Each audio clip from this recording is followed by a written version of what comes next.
Hello दोस्तों, मैं के सैनी आप सभी का हार्दिक स्वागत करता हूं मेरे अपने यूट्यूब चैनल पर।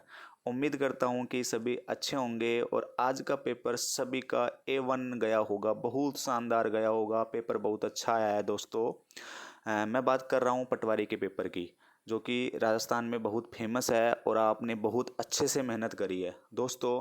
टाइम ना वेस्ट करते हुए मैं आपको बता दूं, मैं इस क्लास में आपको जो पटवारी का पेपर हुआ है 23 अक्टूबर को, शिफ्ट फर्स्ट, जो कि 8:30 से 11:30 वाली शिफ्ट थी।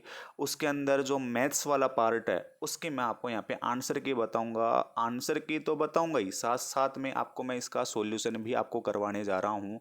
तो आप देखेंगे, एक एक क्वेश्चन को बिल्कुल मिलाएंगे, अपना चेक करेंगे कि कहाँ गलत गलत है या कौन सा सही है कौन सा गलत है। जो भी आपका एक एक डाउट है सब क्लियर होगा। तो दोस्तों शुरू करते हैं। आइए, पहला क्वेश्चन हमारे आज के पहली शिफ्ट का जो मैथ्स का क्वेश्चन पूछा गया था वो आपकी स्क्रीन के सामने है और वो ये रहा कि यदि 45 मीटर की एक समान छड़ का वजन 171 किलोग्राम है तो उसी तरह की 12 मीटर छड़ का वजन कितना होगा। आपसे ये पूछा जा रहा है दोस्तों। क्वेश्चन आपने अच्छे से पढ़ लिया होगा, पेपर में पढ़ा होगा और यहाँ भी पढ़ा होगा। मैं आपको इसका डायरेक्ट आंसर बता रहा हूँ। इसका आंसर होगा 45.6 किलोग्राम, जिसका सी ऑप्शन है वो बिल्कुल करेक्ट है। कोई दिक्कत वाली बात नहीं है। अब आप बोलोगे इसका सॉल्यूशन, बिल्कुल सॉल्यूशन है। ये देखिए कि 171 जो मीटर दे रखा तो 45, 171 किलोग्राम दे रखा तो 45 का दे रखा था, तो 171 के नीचे 45 आ जाएगा, मल्टीप्लाई अपन 12 कर देंगे और काट पीट के करेंगे तो अपने पास 45.6 किलोग्राम आ जाएगा आपके सामने। ये इसका बिल्कुल छोटा सिंपल सा क्वेश्चन था, तो छोटा सा आंसर है, तो कोई दिक्कत वाली बात नहीं है। जिसका भी 45.6 किलोग्राम है बिल्कुल करेक्ट आंसर है। चलिए नेक्स्ट क्वेश्चन की तरफ। हाँ, बहुत प्यारा क्वेश्चन है, बहुत सिंपल क्वेश्चन है कि साधारण ब्याज पर एक निश्चित राशि 20 वर्ष में इसकी 3 गुना हो जाती है। ध्यान रखना, ब्याज की दर है साधारण ब्याज, ठीक है, और 20 वर्ष में 3 गुना हो रही है। इसी साधारण ब्याज पर एक कितने वर्ष में इसकी 2 गुना हो जाएगी। बहुत सिंपल सा क्वेश्चन है। मैं आपको इसका आंसर बता दूं, इसका आंसर होगा सी ऑप्शन, बिल्कुल करेक्ट होगा आपका। जिस जो भी 10 वर्ष कट के आया है इसका आंसर वो एकदम सही है। इसके सॉल्यूशन की बात करें तो सॉल्यूशन देखो दोस्तों, क्वेश्चन में साफ साफ बोला जा रहा है कि साधारण ब्याज है, यानी कि मेरे पास मान लीजिए 1 रुपये था, मान लीजिए 1 रुपये था, और तो 1 रुपये से बोल रहा है कि 3 गुना हो गया 20 वर्ष के अंदर, यानी कि 1 रुपये था मेरा जो 3 रुपये हो गया, 3 गुना मतलब 3 रुपये हो गया। और कितने वर्षों में हुआ है? 20 वर्षों में हुआ है। तो 1 रुपये से 3 रुपये बनने के लिए मुझे कितने रुपए का ब्याज मिला? 2 रुपये का। और ये 20 साल में हुआ, इसका मतलब स्पष्ट है कि जो 2 रुपये का ब्याज मिला है मुझे 20 साल में मिला है। 2 रुपये का ब्याज मिला जो मुझे 20 साल में मिला है। तो मुझे अगर 1 रुपये का ब्याज चाहिए तो मुझे 10 साल का टाइम लगेगा। अब ये बोल रहा है कि दुगुना कितने समय में होगा, तो यानी कि जो मेरा 1 रुपये था वो 2 गुना कितने में हो जाएगा। तो आप अच्छे से बता जानते हो कि अगर 1 रुपये को मुझे 2 रुपये बनाना है तो मुझे कितने रुपए की ब्याज की जरूरत पड़ेगी? 1 रुपये की ब्याज की। और अभी अभी हमने निकाला कि 1 रुपये की ब्याज के लिए कितने समय चाहिए? 10 वर्ष का चाहिए। तो इसका 10 वर्ष एकदम करेक्ट आंसर होगा, ठीक है। चलिए नेक्स्ट क्वेश्चन की तरफ। चक्रवृद्धि ब्याज पर यदि निश्चित राशि n वर्ष में 2 गुना हो जाती है तो राशि 4 गुना कितने समय में हो जाएगी, आपसे ये पूछा जा रहा है। बताइए, बिल्कुल सिंपल सा है। इसमें आंसर आएगा आपका ए ऑप्शन, 2n वर्ष। चेक कीजिए, देखो कैसे। चक्रवृद्धि ब्याज है, इसका देखो एक कॉन्सेप्ट होता है। मैं आपको यहाँ पे डायरेक्ट सॉल्यूशन बता रहा हूँ। कॉन्सेप्ट के लिए आप मेरी कोर क्लास देख सकते हैं। मैंने चक्रवृद्धि ब्याज के यहाँ पे मेरे यूट्यूब चैनल पे मैंने एक क्लास डाली हुई है और उसमें बताया हुआ है तरीका कि कैसे इसमें टाइम निकाला जाता है। तो देखिए दोस्तों कि यहाँ पे एन वर्ष के अंदर, कि अपने एन वर्ष में कितना हो रहा था? दो गुना। एन वर्ष के अंदर 2 गुना हो रहा है तो कितने समय में? ये टाइम हमें नहीं पता। 4 गुना पूछा कि 4 गुना हो जाने चाहिए। तो मुझे बताओ एन समय में 2 गुना हो रहा है, कितने समय में 4 गुना हो रही है? तो देखो इसकी ही बेस बनाएंगे अपन। कैसे बनाएंगे? मैंने कॉन्सेप्ट बता रखा है आपको, मेरी जो क्लासें डाली हुई है चक्रवृद्धि ब्याज की, आप उसमें देख सकते हैं। तो 4 को आप 2 की पावर के रूप में लिखिए। 2 की पावर के रूप में लिखें तो 2 की पावर 2 लिख सकता हूँ मैं। तो जो पावर आ रही है उसको पहले वाले समय से गुणा कर दीजिए एन से। तो 2 गुना एन करेंगे तो कितना टाइम आ जाएगा पास में? 2n वर्ष का समय आ जाएगा। तो 2n वर्ष इसका बिल्कुल करेक्ट आंसर होगा। चलिए नेक्स्ट क्वेश्चन। बहुत बेसिक सा क्वेश्चन है, बेसिक सा सॉल्यूशन है। आप जानते हो पहले ब्रैकेट को सोल्व करोगे, ब्रैकेट के बाद में डिवाइड को सोल्व करोगे, फिर मल्टीप्लाई करोगे, फिर प्लस माइनस को सोल्व करोगे, तो इसका आंसर बिल्कुल आपके सामने इसका 4 आंसर निकल के आएगा। और जो भी 4 आंसर करके आया यानी कि सी ऑप्शन करके आया वो एकदम करेक्ट है। चलिए इसके सोल्यूशन की तरफ भी देख लेते हैं एक बार, आराम से आप देख लीजिए कि सबसे पहले अपन ने क्या किया, इसके अंदर 8 ब्रैकेट को सोल्व करेंगे तो 3 में से 2 जाएगा, 1 करेंगे, बाकी स्टेप वो की वो है, केवल इसमें ब्रैकेट को सोल्व किया गया है। फिर अगले स्टेप में मैंने इस डिवाइड के चिन्ह को किस में बदल दिया, मल्टीप्लाई में, और मल्टीप्लाई में बदलेंगे तो 4 है जो 1/4 हो जाएगा। ठीक है, कैलकुलेशन करेंगे अपनी तो 4 इसका करेक्ट आंसर हो जाएगा। दोस्तों थोड़ी स्पीड इसलिए है कि ताकि आपका टाइम वेस्ट ना हो और आप जल्दी से अपने आंसर मैच करा पाए, अपने आंसर की देख पाए, इसलिए मैं थोड़ी स्पीड से लेके चल रहा हूँ। आप आराम से देख सकते हैं, कोई बड़े क्वेश्चन नहीं है। चलिए नेक्स्ट क्वेश्चन की तरफ। एक आयत की लंबाई तथा चौड़ाई के बीच 23 मीटर का अंतर है। यदि इसका परिमाप 206 मीटर है तो इसका क्षेत्रफल कितना होगा, बताइए। बिल्कुल सिंपल सा क्वेश्चन है, बिल्कुल बेसिक पे। तो बताइए, देखो 2520 वर्ग मीटर इसका करेक्ट आंसर होगा। ठीक है, यानी कि ए ऑप्शन बिल्कुल इसमें सही आंसर है। सॉल्यूशन की तरफ बात करें तो सॉल्यूशन देखिए दोस्तों, आपको देखो इसमें क्या दे रखा था कि जो परिमाप है वो 206 है। तो आप जानते हो परिमाप कैसे निकालते हैं, 2 गुणा लंबाई प्लस चौड़ाई से। तो यहाँ से 2 गुणा लंबाई प्लस चौड़ाई से परिमाप निकालेंगे तो यहाँ से देखो बराबर कर दिया मैंने, तो लंबाई प्लस चौड़ाई और 2 से डिवाइड होकर ही बन जाएगा 103। ठीक है, ये तो परिमाप से आ गया, लंबाई प्लस चौड़ाई बराबर 103। ठीक है, अब आपको क्वेश्चन में दे भी रखा है कि लंबाई और चौड़ाई का अंतर, लंबाई और चौड़ाई का अंतर 23 मीटर का है। तो लंबाई और चौड़ाई का अंतर निकाल लिया 23 मीटर का, दोनों के यानी कि 20 से भी कैंसिल हो जाएगा, तो L प्लस L 2L, और 103 और 23 कितना हो जाएगा 126। तो 2L बराबर 126 है, तो L की वैल्यू आ गई 63 मीटर, यानी लेंथ है जो अपने आयत की वो 63 मीटर आ गई। अपन को चौड़ाई निकालनी है, तो देखो चौड़ाई यहाँ पे किसी भी समीकरण में रखेंगे दोनों में से L का मान, तो आपके पास में चौड़ाई निकल के आ जाएगी 40 मीटर। लंबाई 63 मीटर आ गई, चौड़ाई 40 मीटर आ गई। आपको क्षेत्रफल पूछा आयत का, तो आप जानते हो लंबाई गुणा चौड़ाई, तो 63 गुणा 40 करोगे तो 2520 मीटर स्क्वायर इसका क्या आ जाएगा, आपके पास में करेक्ट आंसर आ जाएगा। ठीक है, नेक्स्ट क्वेश्चन। एक व्यापारी ने 12% छूट के साथ साथ 13,560 में मोबाइल फ़ोन सेट बेचा और 21.8% लाभ ले लिया। यदि कोई छूट नहीं दी जाती है तो उसके लाभ का प्रतिशत क्या होगा। अच्छा क्वेश्चन है, इतना अच्छा भी नहीं है लेकिन देखा जाए तो अच्छा क्वेश्चन है। बताइए क्या होगा। मैं आपको इसका आंसर बता देता हूँ, 38.4% इसका एकदम करेक्ट आंसर होगा। कैसे आएगा तो देखिए, देखो कॉन्सेप्ट है इसका बहुत प्यारा सा कि, अब देखो कॉन्सेप्ट तो मैं आपको आंसर की में बताने से रहा, क्लास में देखेंगे तो मैं अच्छे से बताऊंगा। देखिए, जब भी सीपी और एमआरपी की बात करें तो सीपी के ऊपर तो उसके प्रॉफिट की बात कर रहे हो तो उसके प्रॉफिट लिख लो, और एक जगह डिस्काउंट यानी कि लेस करके बात कर रहा है, छूट की बात कर रहा है तो एमआरपी पे दिया जाता है, तो एमआरपी के ऊपर उस डिस्काउंट को, छूट को लिख लीजिए। तो प्रॉफिट की बात करें इसने 21.8% की, तो सीपी के ऊपर लिख लिया प्लस 21.8, क्योंकि प्लस क्यों, प्रॉफिट है इसलिए। एमआरपी के ऊपर अपन डिस्काउंट लिखेंगे, डिस्काउंट दे रखा है 12% का, और माइनस इसलिए लगाया है क्योंकि डिस्काउंट है। अब इधर से इधर वैल्यू रख देते हैं रेशियो बनाने के लिए, तो ये 100 में प्लस करके लिखेंगे क्योंकि ये यहाँ पे प्रॉफिट हो रहा है, तो 121.8 तो इधर आ जाएगा, और इसको 100 में से माइनस करके लिखेंगे क्योंकि यहाँ पे डिस्काउंट दिया जा रहा है, तो 88 आ जाएगा। इन दोनों का अपन काट पीट के रेशियो निकालेंगे तो अपने पास आएगा 440 609। अब क्वेश्चन में ये बोला जा रहा है यदि छूट नहीं दे यानी कि, तो वह उस पर प्रॉफिट कितना होगा, यानी कि उस वस्तु का जो सीपी है वो तो 440 है, और छूट नहीं देंगे तो भाई अपन को एमआरपी पे बेचनी पड़ेगी। एमआरपी कितना आ गया 609, तो 440 की चीज़ को 609 पे बेचेंगे तो अपन जानते कितने का बेनिफिट होने वाला है, 169 का। तो 169 का प्रॉफिट किस पर, 440 पर, और मल्टीप्लाई बाई 100 से प्रॉफिट के लिए, तो कैलकुलेट करेंगे अपने पास में आ जाएगा 38.4%, एकदम करेक्ट आंसर होगा इसका। नेक्स्ट, यदि 10 वस्तुओं की लागत कीमत 7 वस्तुओं की विक्रय कीमत के बराबर है तो लाभ प्रतिशत बताओ। बताओ, बिल्कुल ही सिंपल, बहुत ही सिंपल क्वेश्चन है। इसका आंसर होगा 42 से 6/7%। देख लीजिए कैसे, उसने बोला 10 वस्तुओं का लागत मूल्य, इसका मतलब 10 वस्तुओं का क्रय मूल्य यानी कि सीपी, और 7 वस्तुओं की विक्रय कीमत यानी कि सेलिंग प्राइस, तो 7 वस्तुओं की सेलिंग प्राइस के बराबर है। यहाँ से सीपी और एसपी का रेशियो निकालेंगे तो सीपी की वैल्यू 7 है, तो 7 उस एसपी के सामने 10 है, तो यानी कि इसका रेशियो निकल के आ जाएगा 7:10। तो बताइए कितने का प्रॉफिट हुआ है? 3 का। भाई 7 की चीज़ 10 में बेची जा रही है, 3 का प्रॉफिट है, तो अपन प्रॉफिट तो निकालना है। तो 3 का प्रॉफिट है किस पर? 7 पर। तो 3 का प्रॉफिट 7 पर और मल्टीप्लाई बाई 100 से प्रॉफिट के लिए तो कितना आ जाएगा? 42.6%। एकदम कोई दिक्कत वाली बात नहीं है। ठीक है, चलिए नेक्स्ट क्वेश्चन की तरफ। 10 पुरुष एक कार्य के हिस्से को 10 दिन में पूर्ण कर सकते हैं, जबकि इसे 10 दिन में पूर्ण करने के लिए 12 महिलाओं की आवश्यकता होती है। यदि कार्य पूर्ण करने का बीड़ा 15 पुरुष तथा 6 महिलाएं उठाती है तो कार्य पूर्ण कितने दिन में हो लगेंगे?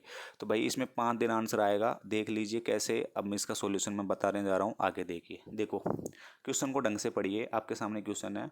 इस ये साफ साफ ये बोल रहा है कि 10 पुरुष एक कार्य के हिस्से को 10 दिन में कर सकते हैं, यानी कि 10 पुरुष काम करेंगे। एम का मतलब पुरुष, मैन। अगर 10 पुरुष काम करेंगे तो 10 दिन लगेंगे, और 12 महिला लगेंगी, डब्लू मतलब महिला, वुमेन, तो 12 महिला लगेंगे तो भी 10 दिन में काम होगा। तो ये भी पूरा काम हो रहा है और ये भी पूरा काम हो रहा है, इस वजह से मैंने दोनों को क्या कर दिया? बराबर कर दिया। कर दिया कि नहीं कर दिया? दोनों तरफ बराबर।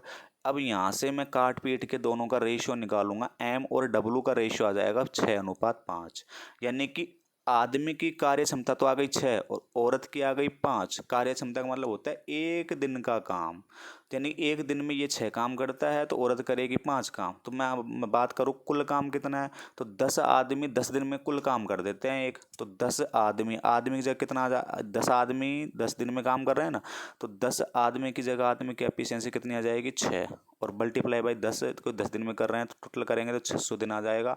अब हमको ये 600 काम को किन से करवाना है? 15 महिला, सॉरी 15 आदमी और 6 महिलाओं से। 15 आदमी और 6 महिलाओं से काम करवाना है। तो सबसे पहले इनकी आप निकाल लो एफिशिएंसी, कार्य क्षमता की। इनकी कार्य क्षमता कितनी है? एक आदमी की 6, तो 15 आदमी की निकालने के लिए 15 गुणा 6 कर दिया। एक औरत की 5 है, एक औरत की भाई 5 है, तो 6 औरत के निकालने के लिए 6 गुणा 5 कर दिया। 15 6 की 90, 6 पंजे 30, तो हो जाएगा ये टोटल 120 इनकी कार्य क्षमता हो जाएगी। तो 120 एक दिन में काम करेंगे ये सभी मिलकर। तो 600 काम को कितने दिन में कर देंगे? 600 में किसका भाग दे देंगे? 120 का। कितने दिन आ जाएगा? 5 दिन। इसका आंसर आ जाएगा एकदम करेक्ट। ठीक है, चलिए नेक्स्ट क्वेश्चन पे। बिल्कुल सिंपल क्वेश्चन। एक आयत की लंबाई को 10% बढ़ाया गया तथा उसकी चौड़ाई को 10% घटाया गया। नए आयत का क्षेत्रफल क्या होगा? नई आयत का क्षेत्रफल में क्या फर्क पड़ जाएगा? तो देखो भाई 1% घट जाएगा। बहुत सिंपल सा क्वेश्चन है कि जब किसी भी चीज़ को समान रूप से बढ़ाओ और समान रूप से घटाओ तो देखो सीधी सी बात है, उसमें एक तो हमेशा क्या होती है? कमी होती है। क्या होती है भाई? कमी होती है। और कमी क्या होती है? उन दोनों को गुणा कर दो और बटा 100 कर दो और काट पीट के आपके पास में 1% आ जाएगा। बहुत सीधा सा है, तो प्रश्न था, कोई दिक्कत नहीं है। इसका देखो सॉल्यूशन भी मैंने करवा रखा है। तो 10 गुणा दोनों को गुणा कर दो और बटा 100 कर दो, काट पीट के क्या आ जाएगा? 1%। और मैंने बता दिया ऐसे सौदों में से क्या होती है? कमी होती है। तो इसका मैं, ठीक है, तो 1% इसका सही आंसर होगा। नेक्स्ट, यदि केले की कीमत को 20% घटाया जाता है उसी राशि तो 10 रुपये में 5 केले अधिक खरीदे जा सकते हैं। एक केले की प्रारंभिक कीमत क्या आती है? आंसर होगा 50 पैसे। कैसे होगा देख लीजिए। देखिए भाई 20% कीमत को घटाया जाता है, 20% कीमत को घटाया जाता है मतलब 20% मतलब होता है 1/5। यानी कि अगर उसकी पहले प्राइस 5 थी तो अब एक कम करके कितनी हो जाएगी? 4। यानी कि पहले 5 थी अब 4। तो बताइए उसकी क्या बोला है? अब मुझे बताओ। देखो आप जानते हो ये प्राइस है और नीचे है कंजप्शन। प्राइस और खपत का अनुपात एक दूसरे का उल्टा होता है। तो 4 इधर आ जाएगा, 5 इधर आ जाएगा। यानी पहले प्राइस 5 थी अब 4 हो गई, लेकिन कंजप्शन पहले 4 थी अब कितनी हो रही है? 5 हो रही है। ठीक है, क्योंकि खर्चा समान है। खर्चा तो उसके पास कितना है? वही है ना, 10 रुपये। तो इसीलिए अपन ने इनका रेशियो उल्टा कर दिया। तो यानी पहले वो 4 खाता था अब 5 खा रहा है। खाने का मतलब है केले रेशियो में। तो बताइए कितने ज़्यादा खरीद पा रहा है? 1। लेकिन क्वेश्चन में कितना ज़्यादा खरीद रहा है? 5 किलो। तो 1 की वैल्यू कितना है? 5 किलो। अगर 1 की वैल्यू 5 केले हैं तो 4 की वैल्यू कितनी होगी? 20 केले। यानी कि वो पहले कितने केले खरीदता था? 20 केले। अब वो पहले 20 केले खरीदता था कितने रुपए में? 10 रुपए में। तो 10 रुपए में 20 केले खरीदता था तो 1 केले का मूल्य निकालने के लिए 10 में किसका भाग दे देंगे? 20 का। तो कितना आ जाएगा? 1/2 रुपए। लेकिन आंसर पैसे में चाहिए तो आप जानते हो 1 रुपए में 100 पैसे होते हैं। तो 1/2 रुपए यानी आधा रुपया मतलब 50 पैसे। बिल्कुल इसका 50 पैसे एकदम करेक्ट आंसर होगा। ठीक है, चलिए नेक्स्ट क्वेश्चन की तरफ। 5 क्रमागत सम संख्याओं का A B C D E एवं का औसत 52 है। बी तथा ई का गुणनफल पूछा है। बहुत सिंपल क्वेश्चन है। देखिए इसका आंसर 28 होगा। कैसे? दोस्तों आप जानते हो कि अगर औसत की बात कर रहा है तो औसत एक ऐसी संख्या होती है जो बिल्कुल बीच में होती है। तो मैंने मान लिया, अब उसने 52 औसत दे रखा है, तो यानी कि ये पक्का है कि जो ये संख्या है वो बिल्कुल बीच वाली संख्या होगी, क्योंकि औसत का मतलब होता ही है कि बिल्कुल बीच वाली संख्या, अगर संख्या समान रूप से बढ़ रही है या घट रही है तो औसत का ये बीच वाली संख्या, इसका औसत है 52, जो कि आपको दे रखा है। अब 5 संख्या है तो 5 संख्या में से एक संख्या तो खुद हो गई, क्योंकि सम संख्या है तो सम संख्या औसत है, तो इसका मतलब एक संख्या तो खुद हो गई। अब बची 4 संख्या। अब 4 संख्या है तो 2 संख्या इसके पीछे होनी चाहिए और 2 संख्या इसके आगे होनी चाहिए। क्यों? इसका मैंने कॉन्सेप्ट मैंने आपको बता दिया। ये रीजन है क्योंकि औसत हमेशा बीच वाली संख्या होती है, तो 2 संख्या आगे 2 संख्या पीछे करेंगे। अब आप जानते हो संख्या लगातार है, तो 52 अगर एक संख्या है उनमें से, तो 52 के जस्ट पीछे 50 आता है, 50 के जस्ट पीछे 48 आता है, 52 के आगे 54 आता है, 54 के आगे 56 आता है सम संख्याओं के लिए। बोलो सही है कि नहीं है? तो आपसे पूछा बी और ई का मान, यानी कि 5 संख्या आ गए आपके पास में कि A B C D E, पाँचों संख्याएं कौन कौन सी है। अब आपसे पूछा है बी गुणा ई का मान, तो बी है 50 और ई है 56, 50 गुणा 56 करेंगे तो 28 आपके पास में करेक्ट आंसर आ जाएगा। नेक्स्ट क्वेश्चन, यदि ए बी सी आयाम के घनाभ का आयतन v और पृष्ठ क्षेत्रफल s है, तब 1/v इसके बराबर होगा। थोड़ा अच्छा क्वेश्चन था, लॉजिकल क्वेश्चन था, वैसे था बहुत सिंपल लेकिन लॉजिकल क्वेश्चन था। तो ये आ जाएगा इसका answer 2/s into 1/a plus 1/b plus 1/c। ठीक है, ए ऑप्शन करेक्ट आंसर होगा। कैसे होगा देख लीजिए। देखो, आपको इसने बोला है आयतन, तो देखो आयतन आप जानते हो लंबाई गुणा चौड़ाई गुणा ऊंचाई, लेकिन यहाँ पे भुजाओं की बात करी है उसने, ए बी सी दे रखी है भुजा, इसलिए आयतन बराबर क्या होगा? ए बी सी, लंबाई गुणा चौड़ाई गुणा ऊंचाई। लेकिन वो अपन से वैल्यू पूछना चाह रहा है 1/v की, इसलिए मैंने क्या कर दिया, इसका उल्टा कर दिया 1/v। अगर इस इधर से उल्टा करोगे तो इधर से भी उल्टा कर दो, तो 1/abc हो जाएगा। ठीक है, तो अपन को इस ए 1/v का ही मान निकालना है, लेकिन 1/v का मान यहाँ से 1/abc आ गया, लेकिन इस ये कोई ऑप्शन में नहीं है, ऑप्शन में एस के फॉर्मेट में है, तो एस का यूज करो। एस उसने दे रखा है पृष्ठीय क्षेत्रफल, और पृष्ठीय क्षेत्रफल आप जानते हो 2 गुणा लंबाई गुणा चौड़ाई प्लस चौड़ाई गुणा ऊंचाई होता है, 2 LB plus BH plus HL होता है।